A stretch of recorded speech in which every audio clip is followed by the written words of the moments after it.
अस्सलाम वालेकुम, मैं हूं अदील अहमद और मैं हूं आमिर रज़ा। चाइना पाकिस्तान और अफ़गानिस्तान के दरमियान सालसी के लिए मैदान में आ गया। चाइना मैदान में क्यों आया, चाइना क्या चाहता है और आगे क्या होगा? क्या पाकिस्तान वाकई चाइना की बात मानेगा? आमिर रज़ा मेरे साथ मौजूद हैं, उनसे बात करते हैं। आमिर भाई, चाइना चाहता है कि पाकिस्तान और अफ़गानिस्तान मिलकर आपस के इख्तलाफात दूर करें। चाइना ये क्यों चाहता है? क्यों चाइना मैदान में आया? आगे क्या होगा? चाइना ने पाकिस्तान को क्या पैगाम दिया? ये बहुत से सवालात हैं जो हमारे नाज़रीन के ज़हनों में हैं। हमारे नाज़रीन को ज़रा बताइए। देखिए, इसको इसी तरह से पोर्ट्रेट किया जा रहा है जैसे चाइना जो है सालसी के लिए आ गया है, और ये आम तासर जो है मीडिया के ज़रिए भी ये ऐसा ही है। कल जो वजारत ख़ारजा के तर्जमान हैं गौ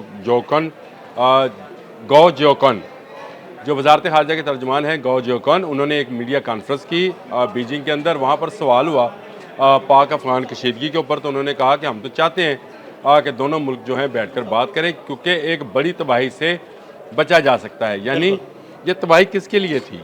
क्या कोई रेगुलर फोर्स है अफ़गानिस्तान के अंदर? नहीं, बिल्कुल नहीं। क्या चाइना एक दिन पहले क़ौम मुत्तहिदा में इसको पूरी दुनिया के लिए ख़तरा और ख़ुद चाइना के अंदर दहशतगर्दी के प्रमोटर के तौर पर पेश नहीं कर रहा था? बिल्कुल किया।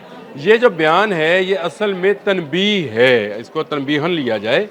और ये तनबीह है तालिबान की उन अनासर की जानिब जिन्होंने अपने मुल्क के अंदर दहशतगर्दी को प्रमोट किया है। अब आपको ये मुझसे भी ज़्यादा इल्म है कि संक्यांग के अंदर जो दहशतगर्द पकड़े गए वो अफ़गानी थे, ऐसे ही है।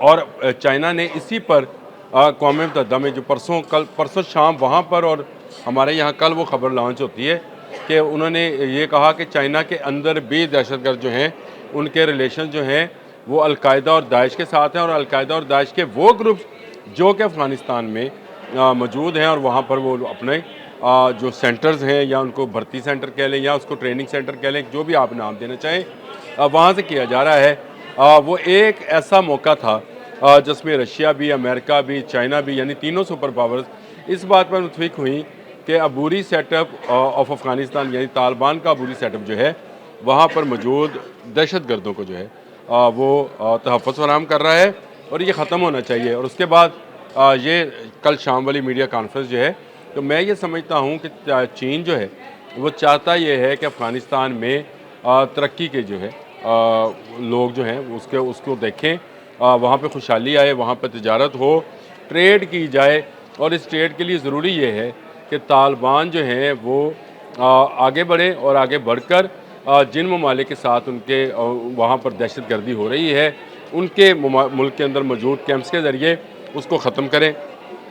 जिन लोगों पर किसी मुल्क के अंदर मुकदमात हैं, लेट से पाकिस्तान है, चीन है, ताजिकिस्तान है, ईरान है, अगर वहाँ पर उन लोगों के ख़िलाफ़ संगीन इल्ज़ामात पर मासूम जाने लेने पर मुकदमा दर्ज हैं, तो फिर उनको उनके हवाले किया जाए, और एक महफूज जो कॉरिडोर, ट्रेड कॉरिडोर जो है वो बहाल हो। और ये सिंकियांग से शुरू होगा, जो कि एक रोड शुरू कर रखी थी, वहाँ से होता हुआ ये कॉरिडोर जो था ये वस्ती एशियाई रियासतों तक जाना था। कुछ नहीं करना था अफ़गानों को सिर्फ एक, आप यूँ समझिए कि डंडा लेकर बैठना था।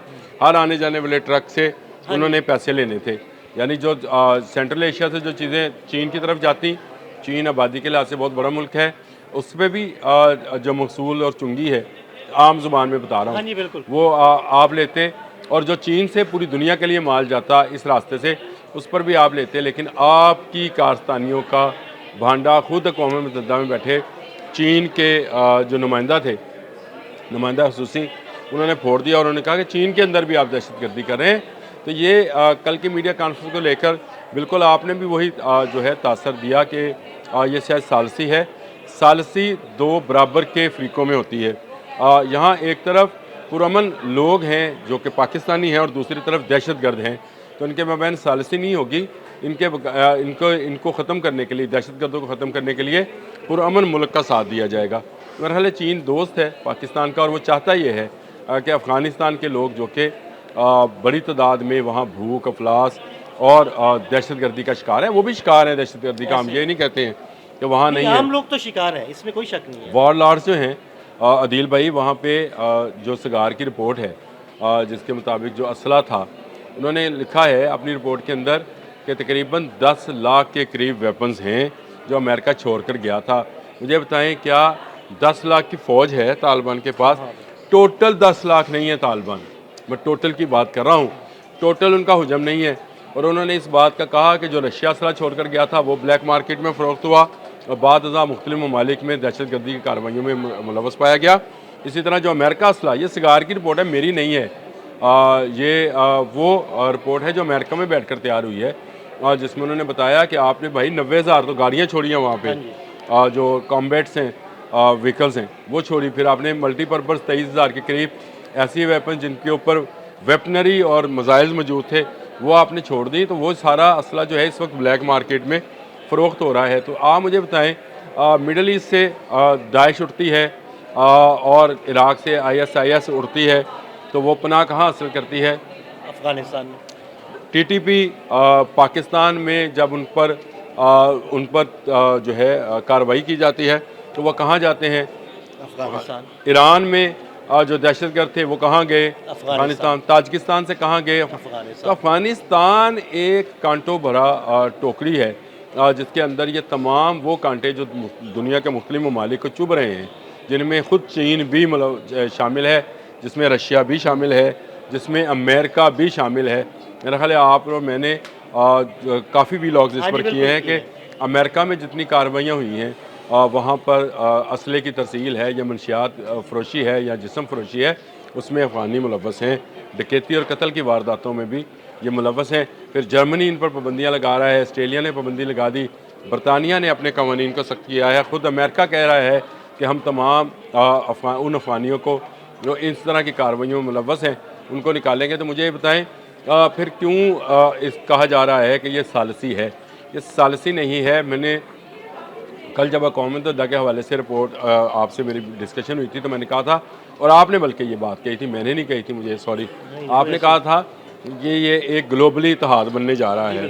تو یہ اتحاد جو پریشر بنائے گا اس کو بلڈ اپ کرنے کا پہلا عندیہ جو ہے اس میڈیا کانفرنس سے جو کہ بیجنگ میں ہوئی وزارت خارجہ کی جانب سے وہ نظر آتی ہے کہ یہ اب آہستہ آہستہ پریشر بڑھے گا ان افغان طالبان کو جو پہلے مذاکراتی ادوار میں 3 ادوار ہو چکے ہیں. آپ کو پتہ ہے جیسے قطر میں ہوا، 2 استنبول میں ہوئے تھے، تینوں میں یہ اپنی ہٹ درمی پہ قائم رہے. یہ کسی دوسرے ملک کو گارنٹی دینے کو تیار نہیں ہے کہ یہ اپنی سرزمین استعمال نہیں ہونے دیں گے.